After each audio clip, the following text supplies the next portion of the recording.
Good morning, students. This is the next video in your series, and it's the first video of the chapter from the diary of Infra. It's from class 10. Book's name is First Grade, and this story is about a young girl known as Infra. This is the girl which we are talking about. She is Infra. She was born in 1929 and died in 1945. So, in this you can see she was only of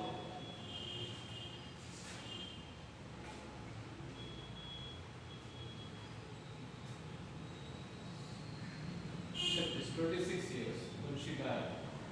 And this actually which we are reading is an extract from her diary. This diary she has written in the Second World War. She wrote this diary while she was hiding from the Germans or the Nazis.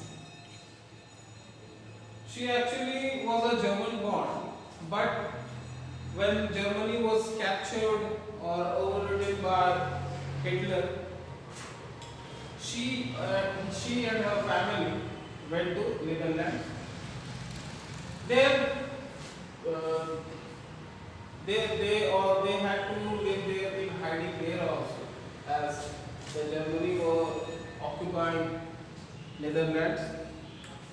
So this diary she has written in the hiding. In this she has written about how she lived during the hiding, what were her daily occupation, why she started writing diary. This is basically an extract from her diary. If we come to a chapter,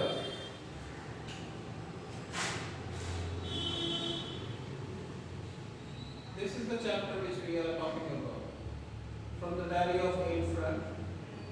Her full name is Anneliese Mary or Anne Frank.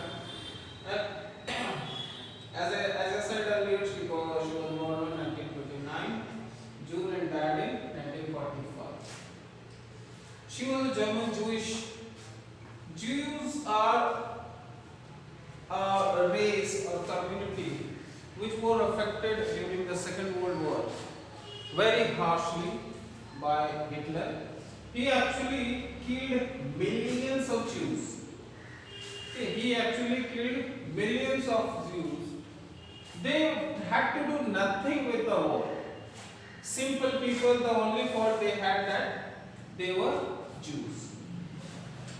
So if we start the chapter, we will see her family had moved to Amsterdam. When Germany was occupied by Germany, पर जब Hitler का कब्जा हो गया, then her family moved to Amsterdam, and when they gained over that also, now their family was trapped in it. As persecution against the population increased, the family went in hiding in July 1942 in hidden rooms of her father, Otto Frank's office. और जब वहां पर हत्याएं शुरू हो गई जीव्स को पकड़ कर हिटलर के द्वारा या नाज़ीज के द्वारा, तब उसके पिता जो है वो ऑटो फ्रैंक के ऑफिस में ही वो लोग 1942 में छिपने चले गए। लेकिन उनका ग्रुप में कुछ लोगों की संख्या थी जो वहां छुपे हुए थे, उन्हीं में से किसी ने धोखा दिया और उनके बारे में जानकारी दे दी। जब उनको पकड़ा गया तो कंसंट्रेशन कैंप कहा जाता था, जहां पर लोगों को मार डाला जाता था। हिटलर जिन ज्यूज को जहां मारता था, सामूहिक हत्याकांड करता था, they were called as concentration camps. तो वहां पर ले जाया गया, जहां उनकी जो एम है वो टाइफस, और उसके बाद बर्जन-बर्सन जगह का नाम है, with in days of her sister Margot Frank, her father Otto, the only survivor of the group, returned to Amsterdam. तो यही लोग केवल बचे उसमें से और एम्स्टर्डम पहुंचे। जब युद्ध खत्म हुआ तो देखा उन्होंने कि डायरी उनकी बची हुई थी एन फ्रैंक की, और जब उनको लगा कि ये थोड़ा यूनिक है, अलग सा है, तो उन्होंने फैसला किया कि वो उसे छपवाने का प्रयास करेंगे और आखिर में उन्होंने उसे छपवाया। ये जो है diary of a young girl नाम से ये बुक छपा। एक्चुअली में फिर से बता रहे हैं, दिस इज अ डायरी। तो ये डायरी जो है एन फ्रैंक को 13th बर्थडे पर उसके पिता ने दी थी, जिसमें वो अपने जीवन की घटनाएं लिखती है। वो घटनाएं उन्होंने 12 जून 1942 से लेके 1 अगस्त 1944 तक की लिखी, जब तक कि वो पकड़ी नहीं गई। ये डच में लिखा गया था, डच एक भाषा है, तो डच में लिखा गया था। उसके बाद अलग अलग भाषाओं में इसको ट्रांसलेट करके दुनिया के अलग अलग हिस्सों में बेचा गया। इनके ऊपर कई फिल्में बनी, नाटक हुए, यहाँ तक कि ओपेरा भी हुआ। Described as the work of a mature and insightful mind, the diary provides an intimate examination of daily life of the Nazi occupation. और नाजियों के अंदर, नाजी के कब्जे वाले क्षेत्रों में लोगों का जीवन किस प्रकार का होता था, ये यहाँ पर बताया उन्होंने। तो Anne Frank has become one of the most renowned and discussed of the Holocaust victims. और ये एन फ्रैंक जो है हॉलोकास्ट उस समय सेकेंड वर्ल्ड वॉर के दौरान जो लोगों की हत्या हुई, जो घटना घटी, उसे हॉलोकास्ट कहा जाता है। तो उस समय के एक मुख्य विक्टिम के तौर पर ये सामने आई। अब हम इसके मेन सेक्शन में आते हैं। ये क्योंकि एक ऑटोबायोग्राफी है, तो ऑटोबायोग्राफी में क्या होता है, फर्स्ट पर्सन जो है वो लिखता है। तो इसमें भी वही है, ठीक है, फर्स्ट पर्सन भी लिख रहा है। सो यहाँ पर फर्स्ट पर्सन कौन है, एन फ्रैंक है। Now, writing in a diary is really a strange experience for someone like me. Not only because I have never written anything before, but also because it seems to me that later or neither I nor anyone else will be interested in the musings of a 13-year-old schoolgirl. Oh, well, it doesn't matter. I feel like writing, and I have an even greater need to get all kinds of things off my chest. तो वो कहती है कि diary writing जो है ये मेरे लिए एक अजीब सा अनुभव था, क्योंकि इससे पहले मैंने कुछ लिखा नहीं था। साथ ही साथ ये अजीब मेरे लिए इस कारण भी था क्योंकि मुझे लगता था कि एक 13 साल की स्कूल गर्ल के जीवन घटनाक्रम के बारे में पढ़ने में किसी को क्या इच्छा होगी, लेकिन इससे कोई फर्क नहीं पड़ता। मुझे लिखने की इच्छा हुई, मुझे महसूस हुआ कि मुझे लिखना चाहिए, और उससे ज्यादा जरूरत थी कि जो चीजें मेरे सीने में दबी हुई हैं उन्होंने किसी तरीके से उन्हें वहां से निकाल सके। यानी बहुत सारी चीजें ऐसी थी जो वो बोलना चाहती थी, लेकिन क्योंकि वो किसी को अपना दोस्त नहीं बना सकी थी, कोई उनके पास ऐसा दोस्त नहीं था जिससे वो बातें शेयर कर सके, इसलिए उन्हें महसूस होता था कि वो इन चीजों को डायरी में लिखेंगी तो उनके दिमाग से या उनके सीने से उसका बोझ हटेगा। उसके बाद एक बहुत ही अच्छी लाइन को लिखती है, कहती है, paper has more patience than people. Paper has more patience than people, first line second paragraph. वो कहती है कि कागज का जो धैर्य है वो लोगों से ज्यादा होता है। इसके पीछे की सोच क्या है, वो कहती है, I thought of this saying no one of those days when I was feeling a little depressed and was sitting at home with my chin in my hands, bored and listless, wondering whether to stay in or go out. मैं इसको इसलिए ऐसा कह रही हूँ क्योंकि ऐसा मैंने इसलिए कहा था तब जब मैं बहुत डिप्रेस मतलब समझ में ना आना कि क्या करना है, आगे जीवन में क्या होगा इसके बारे में कुछ पता न चलना, ये कंडीशन जो है डिप्रेस कहलाता है। तो वो कहती है कि जब मैं डिप्रेस थी और घर पर अकेले बैठी हुई थी, मेरा चिन्ह मेरे हाथों में था, चिन्ह मतलब छुट्टी मेरे हाथों में था, कुछ करने को था नहीं, कोई ताकत ना कोई इच्छा बची हुई थी, और साथ ही साथ ये सोच रही थी कि मैं घर में रहूं या बाहर चली जाऊं। I finally stayed where I was brooding Yes, paper does have more questions, and since I am not planning to let anyone else read this stiff-backed notebook, grandly referred to as diary, unless I should ever find a real friend, it probably won't make a bit of difference. तो आखिरकार मैंने फैसला किया कि मैं जहां पर brooding एक शब्द है जो मुर्गी के तड़पे के लिए यूज किया जाता है, लेकिन यहाँ पर उन्होंने अपने लिए किया है और कह रही है कि जहां पर मैं रह रही थी वहीं पर मैंने रहने का फैसला किया। हाँ, पेपर में ज्यादा धैर्य होता है, क्योंकि पहला तो मैं प्लान नहीं कर रही हूँ कि कोई इसे पढ़ेगा, क्यों किसी को मैं ये पढ़ने दूंगी, जबकि उसे मैं रेफर करती हूँ डायरी के तौर पर, और तब तक ऐसा नहीं होगा, तब तक कोई इसे नहीं पढ़ पाएगा जब तक कि मैं कोई ऐसा दोस्त न ढूंढूं जिसे मैं इसे पढ़ने दे सकूं। और जब तक ऐसा नहीं होता है तब तक इस डायरी में लिखने से कोई फर्क नहीं पड़ने वाला। Now I am back to the point that prompted me to keep a diary in the first place. I don't have a friend.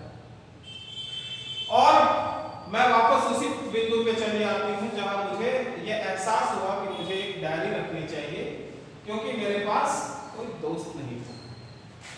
अब यहाँ पर ये जो लाइन उन्होंने कहा, paper has more patience than people, लोगों में ज्यादा धैर्य होता है, सॉरी डायरी में ज्यादा धैर्य होता है लोगों के मुकाबले, ऐसा उन्होंने क्यों कहा?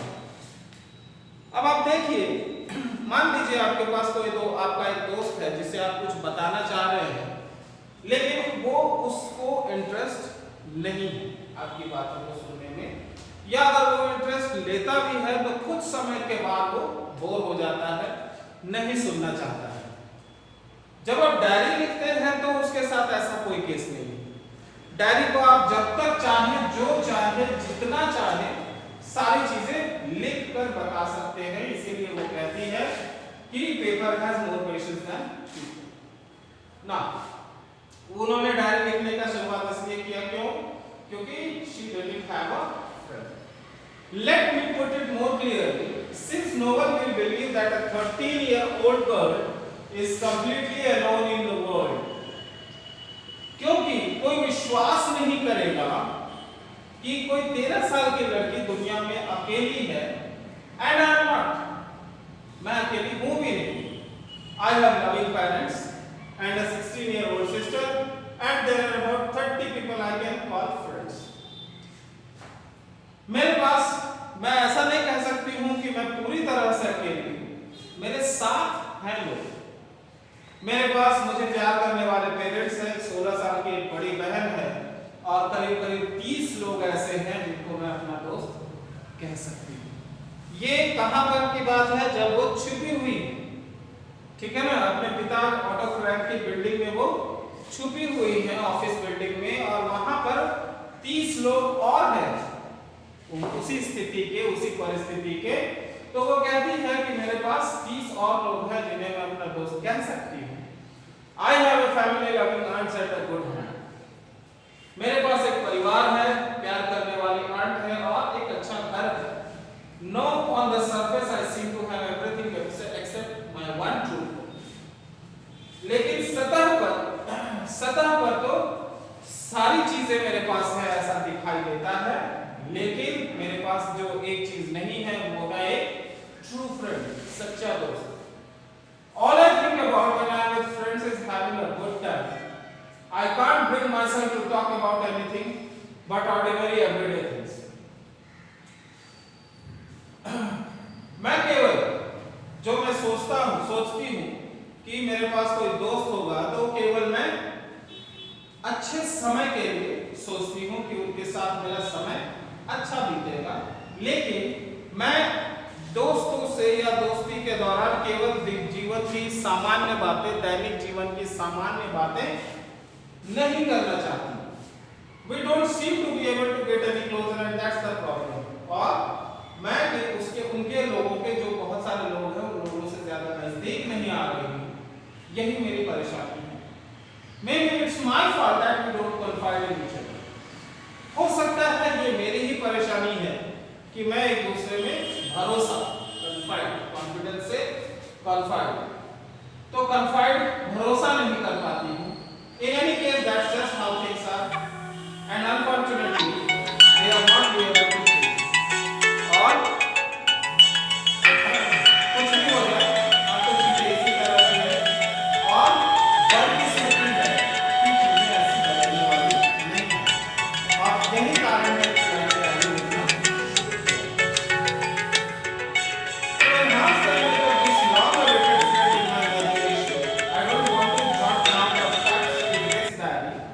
way most people would do, but I want the diary to be my friend and I am going to call this friend Kitty. और ये जो मैं लंबे समय से प्रतीक्षा कर रही हूँ एक दोस्त की, एक मेरे कल्पना में एक दोस्त की जो मैं प्रतीक्षा कर रही हूँ, तो मैं इस डायरी में वैसे ही चीजें नहीं लिखना चाहती जैसे सामान्य लोग लिखते हैं। मैं चाहती हूँ कि ये डायरी मेरा दोस्त हो जाए और मैं इसे किटी कहकर बुलाने वाली हूँ। तो उन्होंने अपने डायरी को एक नाम दिया है और उन्होंने डायरी को क्या नाम दिया है? किटी। तो यहाँ अब अगले पेज में हम डायरी का एक उसके बाद का कॉम्प्रिहेंशन है उसको लिख लेंगे। उसके बाद since no one would understand a word of my stories to Kitty if I were to plunge right in, I'd better provide a brief sketch of my life, much as I dislike doing so. लेकिन अगर मैं diary में सीधे अपने जीवन की घटनाओं के बारे में लिखना शुरू कर दूं, तो कोई मुझे समझ नहीं पाएगा। इसलिए मैं शुरुआत में अपने जीवन के बारे में कुछ शुरुआती जीवन के बारे में कुछ बताना चाहूंगी, जो कि मुझे बहुत ज्यादा पसंद नहीं है। My father, the most adorable father I have ever seen, didn't marry my mother until he was 36 and she was 24. My sister Margot was born in Frankfurt in Germany in 1926. I was born on 12 June 1929. I lived in Frankfurt until I was 4. मेरे पिता सबसे प्यारे पिता हैं जिन्हें मैंने देखा है। उन्होंने मेरी माँ से तब तक शादी नहीं की जब तक वो 36 साल के नहीं हुए और मेरी माँ 25 साल की थी। मेरी बहन मार्गोट जो है उनका जन्म फ्रैंकफर्ट जर्मनी में हुआ था 1926 में और मेरा जन्म 12 जून 1929 में हुआ था। I lived in Frankfurt until I was 4. My father immigrated to Holland in 1933. My mother Edith Hollander Frank went to Holland in September, while Margaret and I were sent to Aachen to stay with her grandmother. तो मैं Frankfurt में तब तक थी जब तक मैं 4 साल की हो गई। मेरे पिता 1933 में हॉलैंड चले गए फ्रैंकफर्ट से। मेरी माँ एडिथ हॉलैंडर फ्रैंक वो भी हॉलैंड चली गई सितंबर में, ठीक है।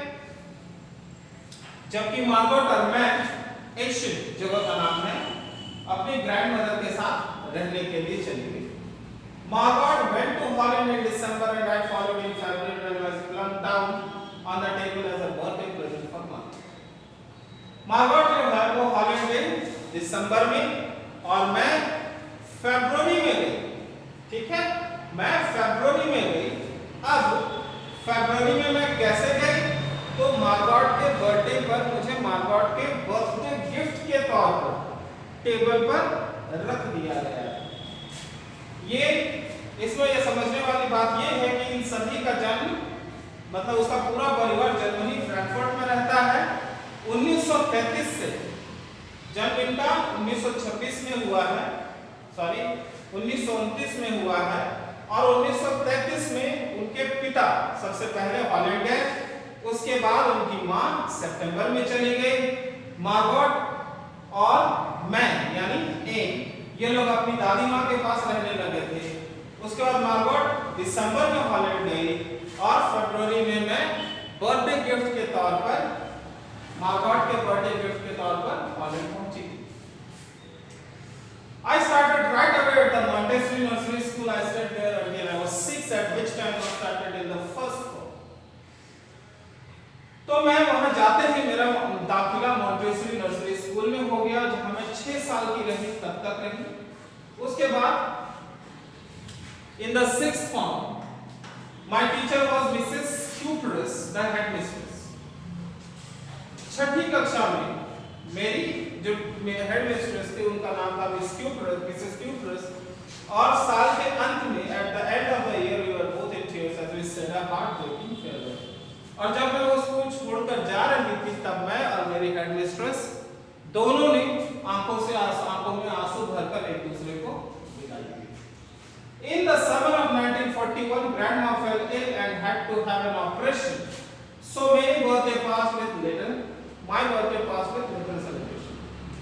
लेकिन 1941 की गर्मियों में मेरी दादी माँ बीमार पड़ गई और उनको एक ऑपरेशन करवाना पड़ा। इसलिए मेरा बर्थडे जो है बिना किसी उत्साह के, बिना किसी सेलिब्रेशन के पास हो गया। Grandma died in January 1942. No one knows how often I think of her and still love her. This birthday celebration in 1942 was intended to make up for other, and Grandma's cattle was lit along with the list. आखिरकार दादी का मृत्यु 1942 में जनवरी में हो गया। कोई नहीं जानता कि मैं कितना उनके बारे में सोचती हूँ और अब भी कितना प्यार करती हूँ। 1942 का जो बर्थडे है वो पिछले जो जितने भी बर्थडेज का खराब हुआ है उन सभी बर्थडेज को पूरा करने के लिए था और इस दौरान ग्रैंडमा के लिए भी एक मोमबत्ती जलाई गई। The four of us are still doing well, and that brings me to the present date of 20 June 1942 and the solemn dedication of my diary. अब अभी तक हम लोग चार कौन लोग हैं? उसके माता पिता, उसकी बड़ी बहन मार्गरेटा, खुद। तो वो लोग कह रही है कि हम लोग चार लोग अभी ठीक ठाक से हैं और अब हम 20 जून 1942 जो आज का डेट है उस डेट पर हम आते हैं। आज के लिए थैंक यू। इसके बाद का हिस्सा नेक्स्ट वीडियो में जाएगा।